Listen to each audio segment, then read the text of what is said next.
Hello, welcome to Constituent Marking with Fred Long on Proof Text. I am Fred Long, and we're looking at 1 Thessalonians 2:8. And boy, these sentences are kind of tough, right? There's a lot of decisions that need to be made, what goes with what, and what punctuation and that kind of thing. And there's some gnarly textual variants. Look at the previous video, we talked about one of them. And so this verse presents also a little bit of a challenge in some ways. The grammar is straightforward, but how it relates to the previous context is debatable.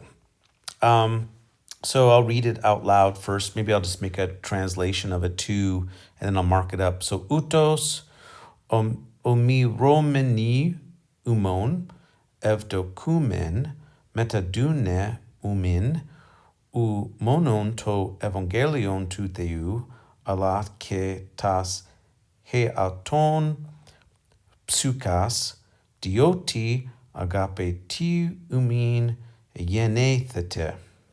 All right. Thus is an adverb. Even though people want to take it off, sometimes as a connector, it is not. It is an adverb. Thus, in this manner. Thus. And then we have a pre-positioned circumstantial participle. It's a CP, circumstantial participle. It's going to be present, middle formed participle, masculine, nominative, plural. And it actually takes the genitive for its direct object. Desiring you, being desirous of you. And this is a hapex legomenon, meaning it occurs only once. So what kind of construal? This is not the normal word that we encounter, like epithumia, desire, epithumeo. There's other words for desiring. This is not one of them. So I am immediately curious, what context does that word occur in, and why is it being used here? Thus desiring you, here's the main verb. We were well pleased. A single underline that, cut off the ending. This is from evdokeo. It's an epsilon contract verb, meaning that the stem ends with an epsilon. And so when you add the omen ending, we plural, right? That's first plural. The epsilon and the omicron combine to form u. So let me just cut off some of that just because so you can see. The reason I kind of cut it off in the middle is just so that you can understand that it's a contraction taking place. So the epsilon and the omicron contract, and this is also to become omicron upsilon. That's also why there's a circumflex accent there. Normally the accent will want to go further in. All I have to say is that this is a present, active, indicative, first plural verb, evdokeo. Evdokeo, this verb is used when God is well pleased with his son, Jesus. Pretty cool. So we were well pleased. And well pleased to give. Meta didomi. Now this is a me verb. Didomi means to give, and then when you put the meta, it also kind of strengthens that, to offer, to transfer, to give. Now, because this reduplication, the D part is removed here on this form, you don't see it there. I know that it's a aorist, because the D, this what's called the false reduplication, that persists for present and imperfect tense forms, the first principal part. But after that, this reduplication disappears. So that's one way that I know how to parse this. This is an aorist active infinitive.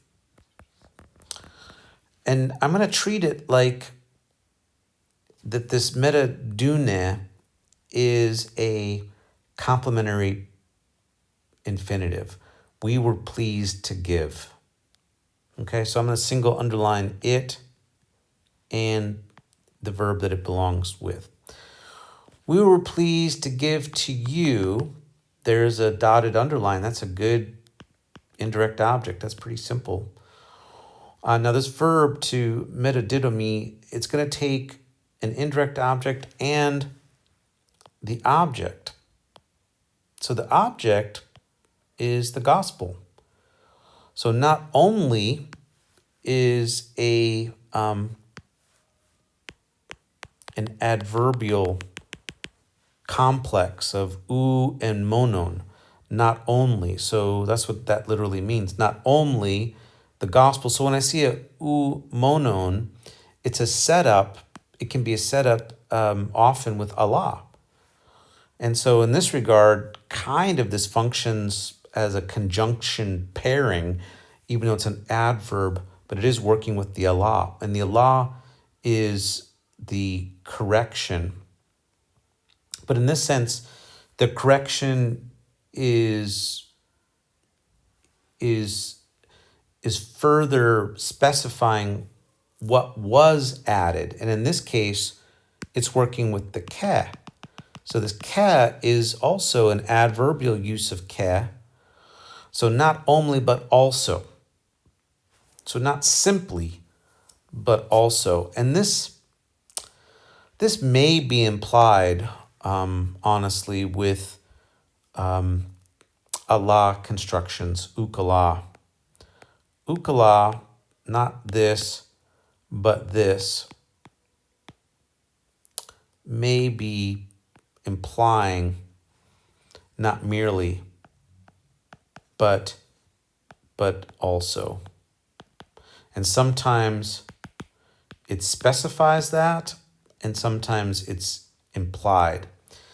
So this has implications, for example, like our struggle is not against flesh and blood, but against the rulers and the authorities and the powers in the heavenly realms, blah, blah, blah.